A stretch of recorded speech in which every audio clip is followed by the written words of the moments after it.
Kalau menurut Ki Hajar Dewantara berarti kita mengalami kegagalan dalam pendidikan kebangsaan. Ki Hajar Dewantara memang mengemukakan pentingnya pendidikan berbasis budaya dan berbasis nasionalisme di situ. Tapi nasionalismenya ini bukan nasionalisme yang chauvinistik. Kalau kita pinjam istilahnya Soekarno ya. Ki Hajar bilang bahwa saya membuat sekolah tidak untuk membagi-bagikan ijazah gitu. Kalau cuma butuh keterangan bahwa kamu pernah belajar di sini, mintalah kepada kantor. Tapi untuk ijazah, saya tidak pernah membuat sekolah ini untuk membagi-bagikan ijazah gitu.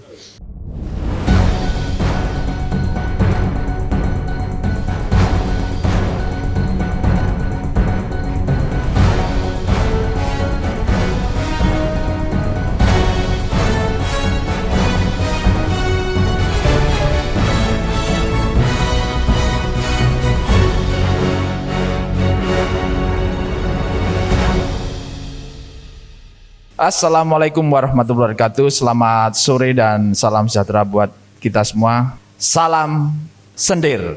Ikuti sentir agar kita tidak kendir. Sore ini kita akan mengangkat tentang pemikiran Raden Mas Wardi Suryaningrat yang kemudian kita kenal dengan Ki Hajar Dewantara. Berangkat dari keprihatinan kita dalam soal pendidikan hari ini ya.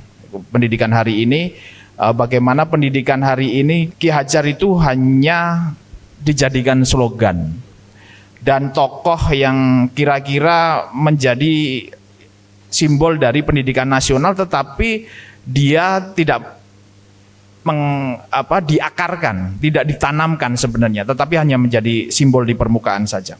Apa yang terjadi dengan hari ini dalam konteks pemikiran Ki Hajar, di mana melencengnya kita dalam filosofi pendidikan dan pengajaran yang sudah dasar pendidikan nasional sudah diberikan kepada dari Ki Hajar.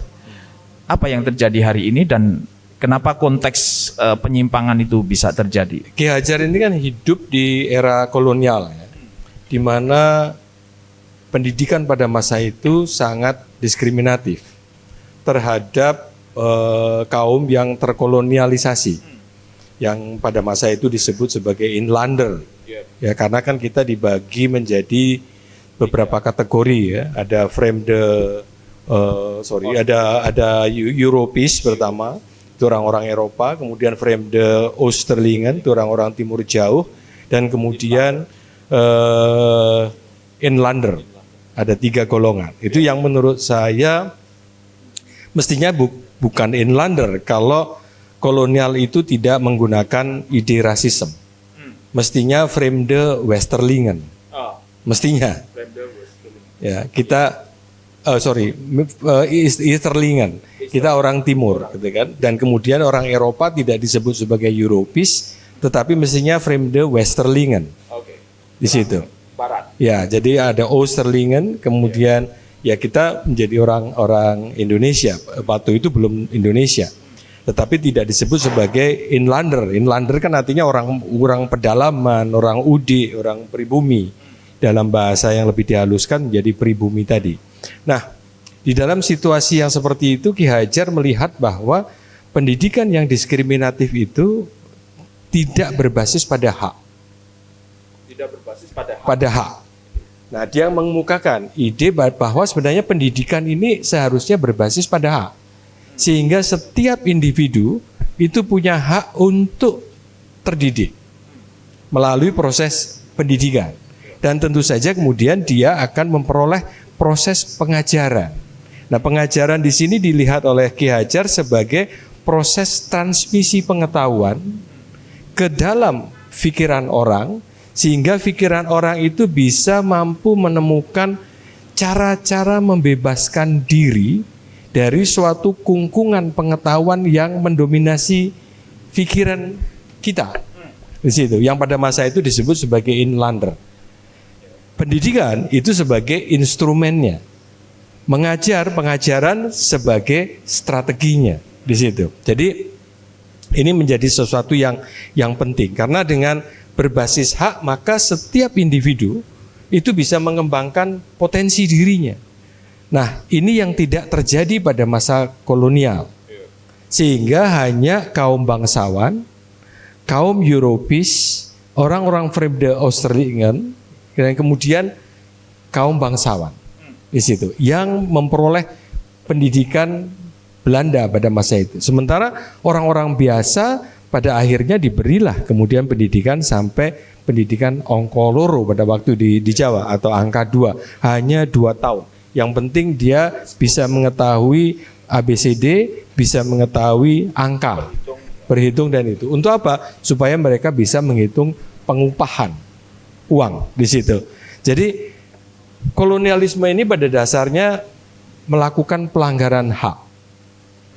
Terlepas yang melakukan Belanda atau siapapun, sebenarnya ini yang harus diperhatikan, soal hak. Nah, yang perlu kita lihat di dalam konteks kekinian adalah, pertanyaannya adalah, apakah di era sekarang ini pendidikan memiliki karakter koloniality atau tidak? Apakah itu kolonialitinya dari gurunya ke muridnya atau dosen ke muridnya? Kalau dia mengandung koloniality, maka yang disebut dengan pengajaran oleh Ki Hajar Dewantara itu tidak bisa berjalan. Di situ pendidikan terjadi ya, tetapi pengajaran yang merupakan transmisi pengetahuan yang membebaskan itu tidak berjalan, karena dia mengedepankan bahwa proses pengajaran itu mestinya menghasilkan individu-individu yang memiliki kebebasan berpikir, kesetaraan di dalam relasi sosial kuasa di antara pendidik dan yang terdidik. Jadi sehingga terjadi diskusi.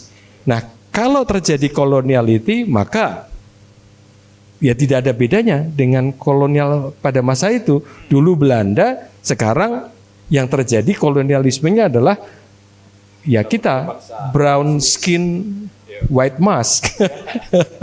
Kalau kita ngadopsi Frantz Fanon kan, orang Afrika ya black skin white mask. Kita ternyata brown skin white mask. Jadi kolonialitinya terjadi karena apa? Karena haknya tidak dipenuhi, sehingga kebebasan anak tidak terbentuk, proses-proses interaksi dengan kawan-kawannya kemudian menjadi tidak setara, ditambah lagi kemudian sekolah-sekolah elit mengumpulkan anak-anak elit, sekolah-sekolah sekarang sekolah-sekolah negeri SD SMP kan mulai ditinggal.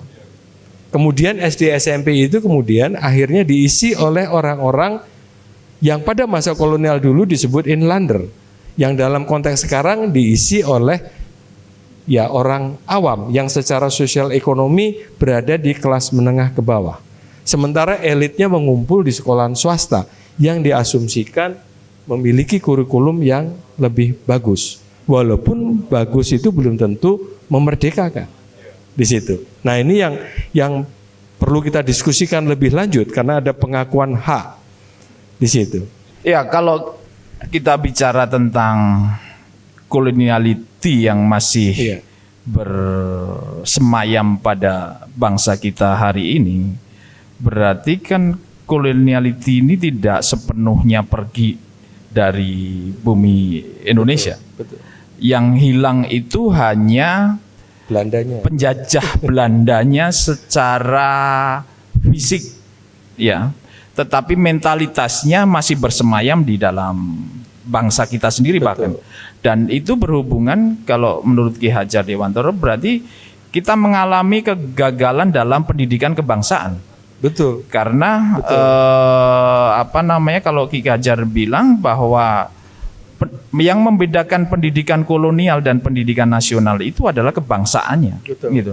Nah, pertanyaan saya, apa yang terjadi dengan kebangsaan kita kalau koloniality itu masih ada dalam mentalitas di kita sendiri? Oke. Ya. Kalau kita bicara kebangsaan, mungkin starting point-nya kita bicara tentang nasionalisme dulu. Ya. Nah, Ki Hajar Dewantara memang mengemukakan pentingnya pendidikan berbasis budaya dan berbasis nasionalisme di situ. Tapi nasionalismenya ini bukan nasionalisme yang chauvinistik. Kalau kita pinjam istilahnya Soekarno ya, bukan nasionalisme yang chauvinistik, tetapi chauvinisme yang kemudian mengetengahkan atau mengemukakan atau mainstreaming sosialisme mainstreaming kebudayaan, jadi sebenarnya keberadaban, mainstreaming kemanusiaan di situ, mainstreaming kesetaraan atau keadilan. Jadi nasionalisme yang punya etika yang jelas, bukan nasionalisme chauvinistik seperti kritik Soekarno terhadap Eropa dulu, mengembangkan nasionalisme yang chauvinistik. Nah, mestinya adalah chauvinisme yang berkeadilan, yang berkemanusiaan, yang berkeadaban, karena basisnya kebudayaan. Nah, ini yang kemudian menurut saya ketika sistem pendidikan nasional itu memiliki karakter koloniality di situ, nah karakter nasionalismenya ini tidak tumbuh karena dia tertekan. Kita tidak bisa melihat hubungan yang berkeadilan antara guru dengan murid, antara dosen dengan mahasiswa.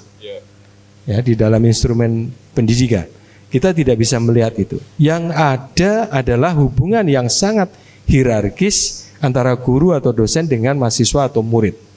Nah, di sini reproduksi koloniality berkembang sehingga menekan karakter nasionalisme yang tadi, yang berkeadilan, yang mengandung ide-ide sosial, yang mengandung kesetaraan, kemanusiaan, yang mengandung keberadaban, itu tidak bisa tumbuh. Nah, jadi apa yang disebut di dalam konstitusi sebagai mencerdaskan kehidupan bangsa itu ya hanya cerdas saja, tetapi tidak membentuk karakter nasionalisme yang saya sebut tadi. Dan juga Ki Hajar Dewantoro tekankan di situ, terutama Ki Hajar Dewantoro karena dia berbasis hak, maka itu adalah kemanusiaan. Ketika dia bicara tentang kesetaraan, yaitu keadilan. Ketika dia bicara tentang kebudayaan, yaitu keberadaban. Nah, itu tidak tumbuh nasionalisme yang semacam itu. Sehingga kita dengan mudah tergerus oleh nilai-nilai global karena kita tidak punya basis yang kuat dari apa yang sebenarnya dibayangkan oleh Ki Hajar Dewantoro pada masa itu dengan konsep pendidikan berbasis budaya dan nasionalisme. Ki Hajar Dewantoro mendirikan Taman Siswa pada 1922, itu kan kita masih Hindia Belanda, masih dalam sistem kolonialisme, dan Ki Hajar mendirikan Taman Siswa ini sebagai imbangan dari pendidikan model kolonial. Yang satu tadi udah dibicarakan sama Mas Aris, hanya menjadi tempat mobilitas vertikalnya satu para priayi. Ya. Betul. Karena yang bisa sekolah waktu itu hanya para priayi, anak-anak priayi. Yang mereka bisa sekolah sampai pendidikan tingginya di Stovia, di Rex School atau sekolah hukum, atau juga kemudian ketika ada teknik school, ketika termasuk juga Soekarno, walaupun juga Soekarno menjadi bagian dari priayi kecil waktu itu. Ya. Nah, artinya Ki Hajar mendirikan Taman Siswa ini supaya orang-orang biasa yang tadi Mas Aris yang dulu hanya bisa sekolah di trade school atau Ongkoloro, yang hanya untuk kebutuhan kapitalisme perkebunan waktu itu, supaya dia bisa mengenali uang dengan cara cukup belajar menghitung supaya dia tahu angka nominal uang, dan yang kedua adalah baca. Supaya dia bisa tahu atau melaporkan hasil-hasil yang dia dapatkan ketika dia berada dalam sistem kapitalisme perkebunan, ketika panen, melaporkan hasil panen kepada atasannya, menghitung pajak, membaca neraca gitu ya, atau melaporkan hal-hal yang sederhana dalam pembukuan. Nah, menurut Mas Willy nih sebagai sejarawan muda, nilai apa sih yang bisa kita pelajari dari Ki Hajar Dewantoro, terutama dalam soal Ki Hajar dari muda sudah berkecimpung dalam soal pergerakan, bahkan dia yang kita kenal kan menulis satu artikel yang membuat dia kemudian dibuang di Belanda, yang seharusnya dia dibuangnya tidak di Belanda, tetapi waktu itu 3 orang ini, Cipto, De Westdekker dan Ki Hajar, akhirnya dibuang di Belanda, tetapi Ki Hajar malah di Belanda dia menjadi redaktur di satu terbitan Perhimpunan Indonesia, yang ini adalah organisasi mahasiswa Indonesia yang ada di Belanda. Nah, dalam masa mudanya Ki Hajar sudah melakukan kritik terhadap kolonialisme, dan dia menulis tentang All X Nederlander was, seandainya saya seorang Belanda ketika terjadi peringatan jubileum Ratu Belanda, tetapi justru minta sumbangan kepada orang-orang tadi inlander yang dia anggap tadi Mas Haris bahwa bagian dari rakyat Hindia Belanda, sementara mereka melakukan penjajahan terhadap orang Irlander tetapi meminta sumbangan dari orang-orang Irlander. Nah, menurut Mas Willy apa yang bisa dipelajari dari Ki Hajar ini di kalangan generasi hari ini? Kalau berbicara Ki Hajar ini, memang kalau dari saya pribadi selalu melihat dia ini dari mana gitu Mas. Maksudnya dia dari latar belakang keluarganya seperti apa gitu. Dan latar belakangnya sebagai sebenarnya keluarga bangsawan bangsawan Pakualaman ini yang juga menurut saya juga menarik gitu untuk di highlight. Dia dari seorang yang sebenarnya tidak perlu terlalu pusing gitu ibaratnya memikirkan nasib jelata lah gitu saat itu gitu. Dia hidup berkecukupan, hidup di dalam pura Pakualaman yang mendapat sokongan luar biasa gitu ya dari kekuasaan kolonial ketika itu gitu. Tapi kemudian dia seperti halnya kakaknya saya kira ya gitu, Raden Mas Suryo Pranoto gitu, yang juga ya si Raja Mogo gitu. Jadi menarik gitu untuk melihat bagaimana keluarga bangsawan ini kemudian memiliki kesadaran gitu untuk memperhatikan bahwa yang masyarakat atau kaula jajan pada saat itu tuh perlu gitu untuk diperbaiki hidupnya gitu, dan mereka yang kemudian mengambil peran itu, sesuatu yang saya kira nggak lazim ya, atau sesuatu yang sebenarnya bertolak belakang dari kecenderungan para bangsawan ketika itu gitu. Dan kalau berbicara apa yang kemudian yang patut diteladani dari seorang Ki Hajar ini, saya kira saya teringat ketika membaca semacam memoir atau autobiografinya Basuki Rasobowo. Basuki Rasobowo ini salah seorang ya pelukis terdepan lah dia awal Indonesia Merdeka gitu, dan dia juga belajar di Taman Siswa, belajar langsung atau dididik langsung oleh Ki Hajar. Dan ini yang membuat saya terngiang gitu, karena jujur aja gini Mas Yoyo dan Pak Haris gitu, sosok Ki Hajar ini kalau bagi generasi saya sendiri nyaris tidak dibahas gitu. Saya ingat sekali dari sekolah SD sampai SMA, Ki Hajar ini ya sebatas dikenal selalu slogannya itu saja gitu ya, kemudian ya Engar Sosung Tulodo sampai Tutur Handayani, sebatas itu satu. Kedua ya tadi misalnya dia menulis sebuah artikel yang sangat menohok, meskipun juga sama di sekolah tuh tidak pernah dibahas sebenarnya isi detail artikelnya tuh apa gitu. Ini kan saya sayang sekali gitu, seseorang yang setiap tanggal 2 Mei itu bahkan dibikin upacara peringatan Hari Pendidikan Nasionalnya, tapi nyaris tidak pernah dibahas. Kalau memang Ki Hajar diklaim sebagai peletak dasar pendidikan nasional kita gitu, itu sayangnya. Kembali ke tadi ketika saya membaca memoirnya Basuki Rasobowo tadi, di situ Rasobowo cerita bahwa ketika dia sekolah di Taman Siswa, di sana dari segi pengajaran saya sudah merasa sangat-sangat berbeda dengan sekolah hari ini gitu, di mana ternyata tidak terpatok misalnya dengan jadwal pelajaran yang begitu ketat seperti sekarang, dengan tugas-tugas, dengan penilaian yang semuanya itu sebenarnya hanya kadang-kadang cuma di atas kertas gitu.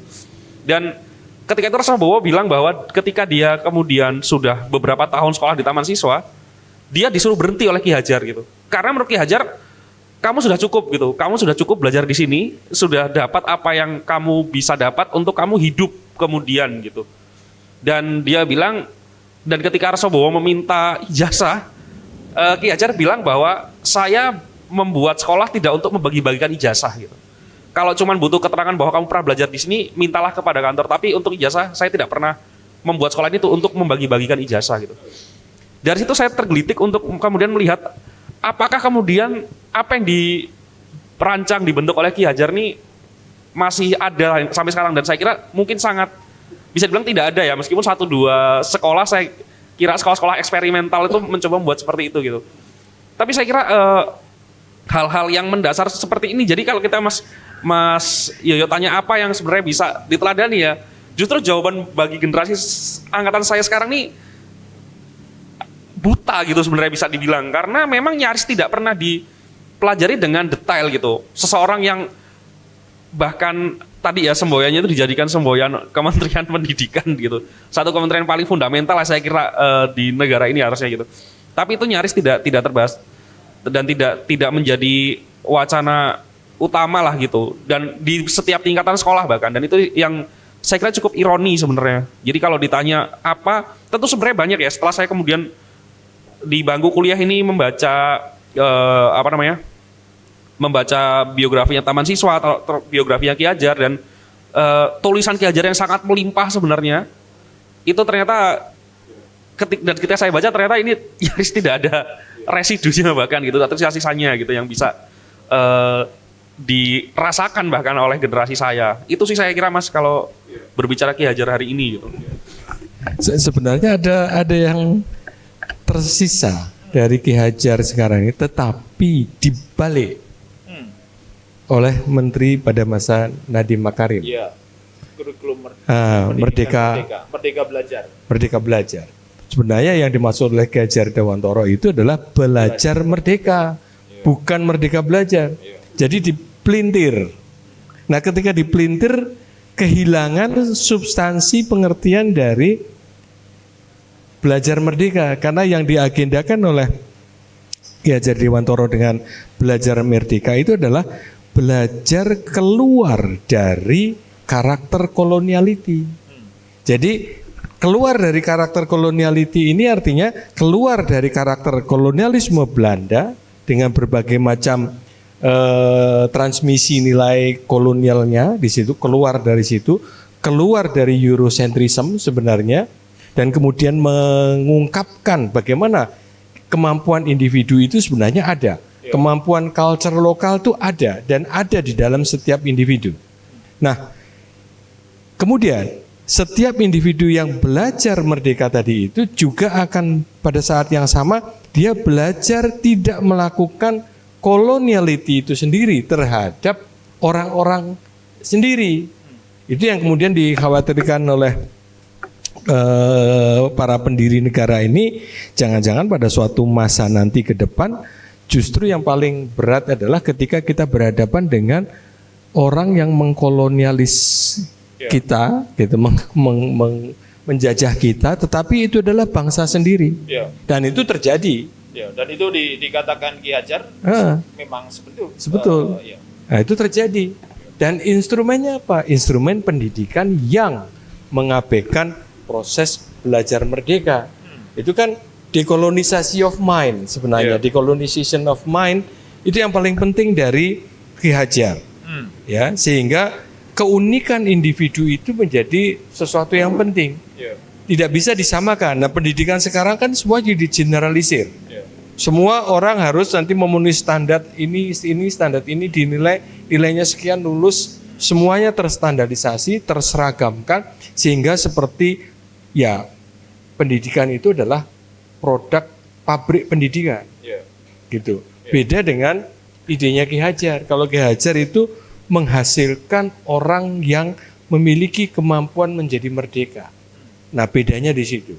Kita justru pendidikan sekarang ini menghasilkan orang-orang yang merasa terjajah dan tidak bisa keluar dari kolonialitinya negara. Nah, ini yang gawat. Atau dalam perspektif yang lain, gini, kalau kita melihat bagaimana ya tragisnya dasar filosofi pendidikan nasional yang sudah ditanamkan Ki Hajar ke kita itu, karena sebenarnya mungkin gagasan tentang pendidikan kebangsaan dan yang akan menghasilkan manusia Indonesia merdeka itu waktu itu hanya cocok ketika Indonesia sedang dalam keadaan yang dijajah oleh kolonialisme Belanda. Tetapi begitu setelah merdeka, seperti dia kehilangan lawan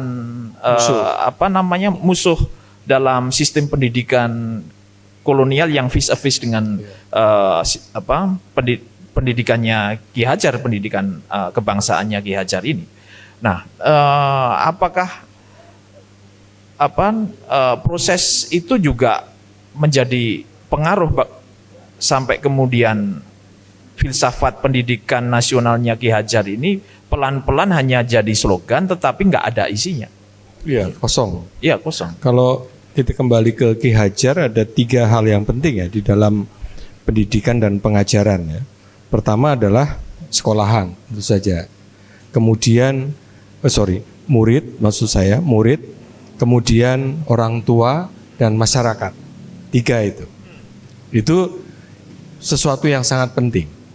Posisi guru itu sebenarnya dia fasilitator saja. Maka itu dia berada di belakang. Handayani. Memberi daya dari belakang. Di situ. Itu kan prinsipnya itu. Oleh karena itu murid, guru, orang tua dan masyarakat. Nah, ketika di dalam konteks kekinian, sistem pendidikan itu lebih dibebankan pada guru dan sekolah. Apalagi kemudian sekarang ini orang tua generasi Z ini kan keduanya sibuk sebenarnya. Akhirnya orang tua ini menyerahkan sepenuhnya anak-anaknya ke institusi sekolahan. Sama dengan masyarakat pun itu diputus. Dengan keluarga juga sebenarnya diputus. Ya, kita bisa melihat secara antropologis ataupun sosiologis bahwa generasi Z itu kalau menurut saya ini adalah generasi yang fatherless dan motherless. Kenapa? Karena pertama dia diserahkan ke sekolahan. Itu yang pertama. Kedua, pengganti dari orang tua, bapak dan ibu itu adalah gadget. Jadi pulang dari sekolah nanti ketemunya gadget, ketemunya mobile phone. Bapak dan ibu belum pulang sekolah. Nah, itu menjadi keseharian. Kenapa saya sebut sebagai fatherless dan motherless? Karena jumlah jam pertemuan antara generasi Z sebagai murid, sebagai anak dengan orang tua itu lebih banyak ketemu dengan HP.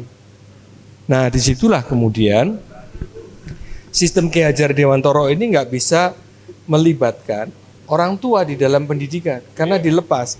Masyarakat pun juga semakin impersonal. Padahal Ki Hajar Dewantara juga membayangkan masyarakat ini menjadi bagian dari pembentukan karakter dari siswa di situ, dengan karakter konteks budaya setempat di mana mereka berada. Ini kan pasti masyarakat. Nah, ini tidak ikut menumbuhkan karakter, apalagi yang dipegang tangan kita itu dengan mobile phone itu adalah informasi yang jauh dari lokal, jauh dari situasi setempat. Itu situasi global. Nah, di situ. Sehingga nasionalisme tidak terbentuk di situ. Mereka menjadi pasca nasionalisme atau post nationalism, tetapi post nationalism yang kemudian tidak punya akar ke kultur setempat.